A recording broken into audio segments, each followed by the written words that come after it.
தென்னாட்டுடைய சிவனே போற்றி, எந்நாட்டவர்க்கும் இறைவா போற்றி. ஓம் விக்னேஸ்வராய நமக. குலதெய்வமான ஸ்ரீ பொன்னம்பல சுவாமி, ஸ்ரீ பொன்முத்து கற்பன சுவாமி, அங்காள பரமேஸ்வரி, பாப்பாத்தியம்மன் துணையுடன் இந்த நாள் இனிய நாளாக அமைய அனைவரையும் அவரவர் குலதெய்வம் காத்து அருள் பாலித்து பிரம்மாண்ட வெற்றியை கொடுக்க வணங்குகின்றேன். இன்று பிறந்த நாள் மற்றும் திருமண நாள் காணும் அனைத்து சொந்தங்களுக்கும் என்னுடைய நல்வாழ்த்துக்கள். சுக்கிர பெயர்ச்சி. இந்த சுக்கிர பெயர்ச்சி அப்படின்னு சொல்கிறது நவகிரகங்களில் ஆடம்பரமான கிரகம் அப்படின்னு சொன்னால் அது சுக்கிர பகவான். ஒரு ஜாதகத்தில் சுக்கிர பகவான் நல்ல நிலைமையில் இருந்தார் அப்படின்னா அவங்களுக்கு செல்வம், செழிப்பு, ஆடம்பரம், சொகுசு, இந்த காதல், காமம் இது எல்லாமே நிறைந்து கொடுக்கக்கூடியவர் சுக்கிரன். இப்போ இந்த காலத்தில் அதுதானே ரொம்ப முக்கியமாக இருக்குது. எப்படின்னா நான் ரொம்ப ஆடம்பரமாக இருக்கணுங்க, என்னை 4 பேர் மதிக்கணும், நிறைய சொத்து சுகத்தோடு ஆடம்பரமாக இருக்கணுன்றது ஒவ்வொருத்தருடைய கனவும் கூட. இந்த மாதத்துக்கு ஒரு முறை தனது இடத்தை மாற்றக்கூடிய வலிமை பெற்றவர் சுக்கிர பகவான். இவர் ஒரு ராசியில் உச்சம் பெற்றால் அவர்கள் அனைத்து விதமான செல்வங்களும் கிடைக்கப்பெறும் அப்படிங்கிறது தான் உண்மையான விஷயம். சுக்கிரன் உச்சமாக இருந்தாங்கன்னா அவங்களுக்கு எல்லா லக்ஸுரியஸ் லைஃப்பும் ஆட்டோமேட்டிக்காக வந்துடும். எல்லா கிரகங்களுடைய மாற்றமும் அனைத்து ராசிகளுக்கும் ஒரு தாக்கத்தை ஏற்படுத்தும் அப்படிங்கிறது தான் உண்மையான விஷயம். அதே போல் நவகிரகங்களில் சுக்கிர பகவான் இடமாற்றங்கிறது 12 ராசிகளுக்கு மிகப்பெரிய தாக்கத்தை ஏற்படுத்தும் அப்படிங்கிறது தான் நிதர்சன உண்மை. சனி பகவான் கும்பராசியில் பயணம் செஞ்சிட்டு இருக்கும் போது அவருடைய சொந்தமான ராசியாக அது பார்க்கப்படுகிறது. இந்த சுக்கிரன் வரும் மார்ச் 7ஆம் தேதி அன்று சனி பகவான் ராசியான கும்பராசியில் நுழைகிறார். 30 வருஷத்துக்கு அப்புறம் கும்பராசியில் நுழையக்கூடிய விஷயங்களாக இந்த பயிற்சியானது பார்க்கப்படுகிறது. சனி சுக்கிரன் ரெண்டுமே சேர்ந்து பயணிக்கிறார். வரும் மார்ச் 30ஆம் தேதி வரை இதே ராசியில் பயணம் செய்வார் சனி மற்றும் சுக்கிரன். இதனால் ஒன்று சேர்க்கக்கூடிய காலகட்டம் இது அனைத்தும் ராசிகளுக்கு மிகப்பெரிய ஒரு தாக்கத்தையும் ஏற்படுத்தினாலும் ஒரு சில ராசிகளுக்கு ஒரு அதிர்ஷ்டத்தை முழுமையாக அனுபவிக்க போகிறார் அப்படிங்கிறது தான் உண்மையான விஷயம். அதை பற்றின விரிவான காணொளி அப்படின்னு இதை சொல்லலாம். சுக்கிரன் அப்படிங்கிறது தான் நம்மளுடைய வாழ்க்கைக்கு தேவை. ஏன்னு கேட்டிங்கன்னா எல்லாத்துக்கும் ஒரு வகையான சுயமரியாதை அப்படிங்கிற ஒரு விஷயம் இருக்கும். அதாவது நம்மளை எல்லாமே மதிக்கணும் அப்படின்னு நீங்கள் நினச்சிங்க அப்படின்னா சுக்கிரன் உங்களுடைய ஜாதகத்தில் நல்லா இருக்கணும். இல்லை இந்த சுக்கிரன் பெயர்ச்சி ஆகும்போது நல்ல நிலைமையில் இருந்ததுன்னா நல்ல ஒரு அந்த ராசிக்காரங்களுக்கு ஒரு அதிர்ஷ்டத்தை கொடுக்கும். இந்த அதிர்ஷ்டத்தை தான் நம்ம மேக்சிமம் லக்கை தான் நம்புகிறோம். நிறைய பேர் உழைக்கிறோம். உழைப்புக்கு தகுந்த பலன் எங்கே கொடுக்கும்? அதுக்கு ரிசல்ட் கொடுத்தா தான் கண்டிப்பாக அது முழுமையாகப்படும். அந்த ரிசல்ட் சுக்கிர பகவான் தான் கொடுப்பார். இந்த சுகபோக வாழ்க்கையை அருளும் சுக்கிரன் மார்ச் மாதம் 2 முறை பெயர்ச்சியாகி இருக்கிறார். அதனால் அதிர்ஷ்டம், நிதி ஆதாயம், பதவி உயர்வு, மகிழ்ச்சியான வாழ்க்கையினை அனைத்தும் அனுபவிக்க போகும் ராசிகள் எவை அப்படிங்கிறத பற்றி முழு காணொளி. மார்ச் மாதத்தில் முதல் வாரத்தில் சுக்கிரன் மகர ராசியிலேருந்து கும்பராசிக்கு போகிறார். அந்த மார்ச் மாதம் கடைசி நாளில் மீனத்துக்கு செல்வார்.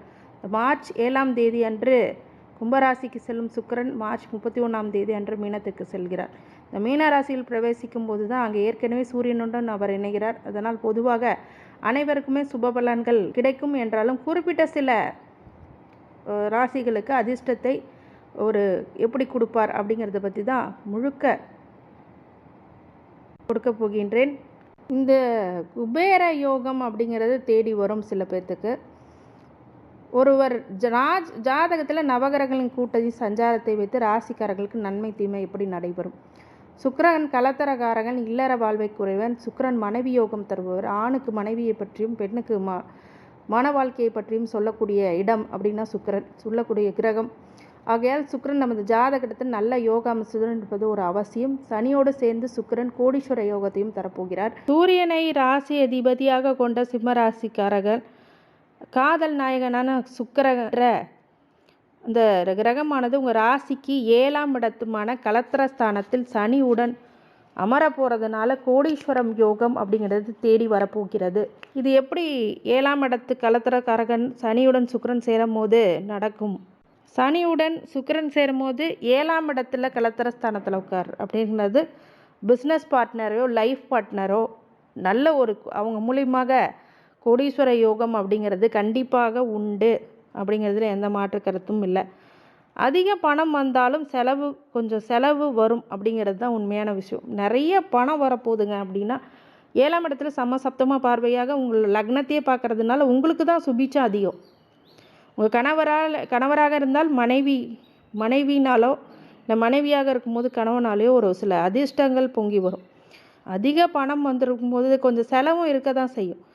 அது கண்டிப்பாக உண்டு. சிறிய அளவில் உடல்நிலை குறைவு அப்படிங்கிறது ஏற்படலாம். கொஞ்சம் அந்த உடல்நிலையில் ஒரு சில பாதிப்புகள் ஏற்படுறது அப்படிங்கிறது சகஜமான விஷயம். கலத்திரக்காரகன் பார்வை உங்கள் மீது படுறதுனால எதிர்பாலினத்தருடன் கொஞ்சம் சற்று ஜாக்கிரதையாக இருக்கிறது ரொம்ப நல்லது. ஆப்போசிட் ஜெண்டர் சில பேர் பெண்ணாக இருக்கும் போது ஆண்கிட்டயோ, ஆணாக இருக்கும்போது பெண்ணுக்கிட்டேயோ ரொம்ப ரொம்ப ரொம்ப இந்த காலகட்டத்தில் கவனமாக. ஏன்னா உங்களை தான் கலத்திரக்காரகன் பார்வையிடுறார் லக்னத்தை. அப்படிங்கும்போது நிறைய பேர் மிஸ்யூஸ் பண்ணக்கூடிய விஷயங்கள் நடக்கக்கூடிய வாய்ப்பு இருக்கிறதுனால கண்டிப்பாக அந்த விஷயத்தில் ரொம்ப கவனமாக இருங்க. இந்த காலகட்டத்தில் ஆசையை தூண்டி விடும். நீங்கள் அந்த ஆசைக்கு உட்பட்டீங்க அப்படின்னா இந்த காலத்தில் இந்த பிரச்சனைகளை கொடுக்கக்கூடிய காலம். லக்னத்தை பார்க்கும்போது நீங்கள் கொஞ்சம் விவரமாக இருந்துட்டீங்கன்னா அதுலேருந்து மீண்டு வந்துடலாம். காதல் போன்ற விவகாரங்களில் நம்பிக்கையான ஆள் யாருன்னு தெரியாது. இது ஜாதகத்தில் நீங்கள் பார்த்தீங்கன்னா உங்களுக்கு தகுந்த ஜோடியான்னு கூட என்னால் சொல்ல முடியும். ஜாதகத்தில் அது துல்லியமாக எடுக்கலாம். அப்படிங்கும்போது ஒரு சில விஷயங்களில் நீங்கள் ரொம்ப கவனமாக எச்சரிக்கையாக முடிவெடுக்கிறது அப்படிங்கிறது ரொம்ப நல்ல விஷயமாக இருக்குது. இல்லைன்னா அந்த சமூகத்தில் மதிப்பு மரியாதைக்குரிய பிரச்சனைகள் ஏற்படக்கூடும் அப்படிங்கிறது தான் உண்மையான விஷயம். உங்களோட மக்களுடைய பார்வையில் நீங்கள் தப்பாக தெரியாமல் நல்ல விதத்தில் இருக்கக்கூடிய விஷயங்களாக இருக்கும். ஏன்னா கலத்திரக்காரகனில் சுக்கிரன் இருந்தாலே லக்னத்தை தான் பார்ப்பார், சனியும் லக்னத்தை தான் பார்ப்பார். அப்படிங்கும்போது அது பிரச்சனையை அதிகமாக கொடுத்துரும். அதனால் அதில் கொஞ்சம் டாமினேஷன் இல்லாமல் பார்த்துக்கணும்.